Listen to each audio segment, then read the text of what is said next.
گریزگاهی ندارند، چگونه از مکانی نزدیک دستگیر می شوند.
مردگان را می‌بیند و مرگ را از یاد برده است.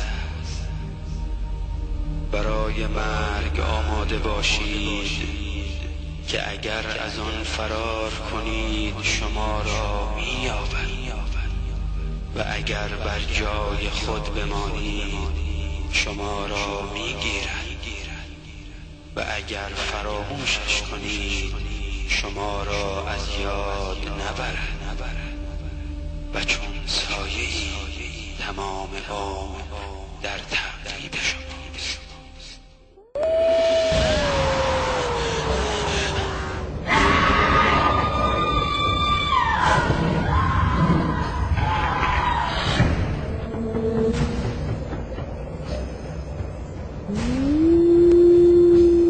همسایگانی هستیم که با یکدیگر انس نمی‌بینیم. همسایگانی هستیم که به دیدار یکدیگر نمی‌رویم.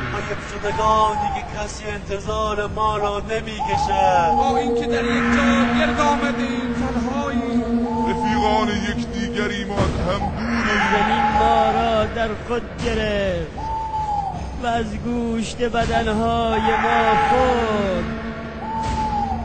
و از خون ما نوشید. پس در شکاف گورها بی جان و بدون حرکت پنهان مانده ایم و زمین ما را در خود در یک جا گرد آمدیم تنهاییم. گوشت بدنهای شدگانی که کسی انتظار ما را نمی‌کشد. رفیقان یکدیگریم و از هم دوریم.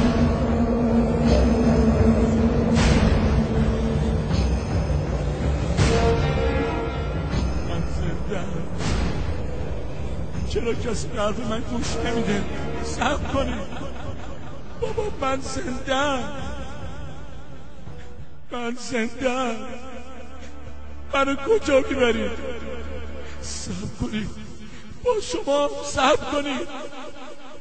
من زنده‌ام. اونجا که جای مرده هاست، چرا من اونجا میبرن؟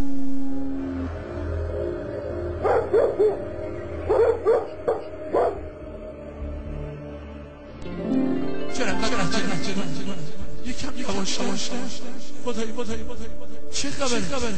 چرا اینها با من اینجوری میکنن؟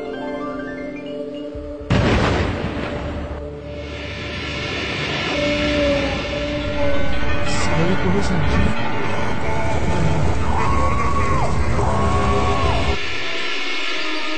خیلی عجیبه.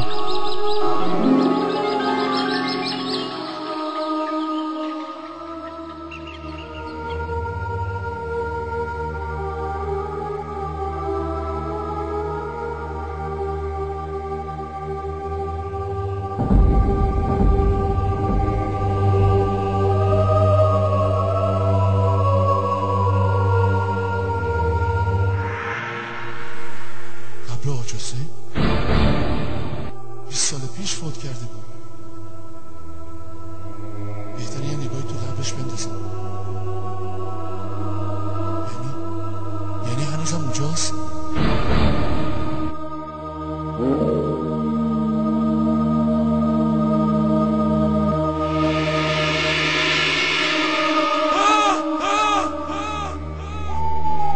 این قبر از سراغاست. چند روز پیش دفنش کردیم. شکمش پاره شده، رودهاش ریخته بیرون، از گوشاش کر بیرون میزنه. یعنی بدن منم که هنوز دیگه. چرا در دنیا این چیزا رو ندیده بودم و به اون فکر نکرده بودم؟ مردم ببینید چگونه بدن آیناس پرونده پوسیده شده. ببینید چطور حشرات گوشاشون رو خورده.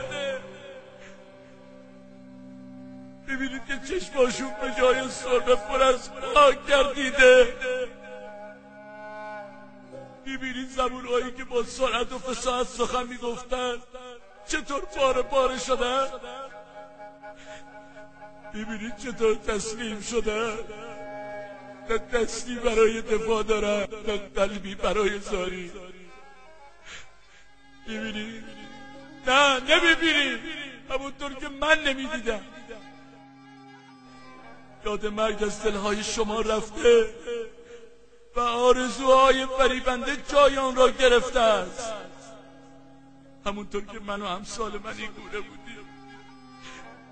ای خدا، چقدر زود دنیای من تموم شد. انگار یه روز بود و گذشت. الهم فی هذه دنیا غربتی به من رگو من غریبم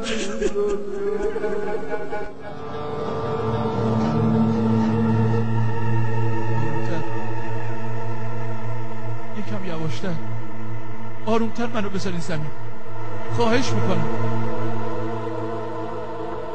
به من رگو در موقع مرگم، در موقعی که غم و حسرت وجودمو میگیره. ابکی لذیق لحظی، گریه میکنم برا تنگی قبر و لحدم.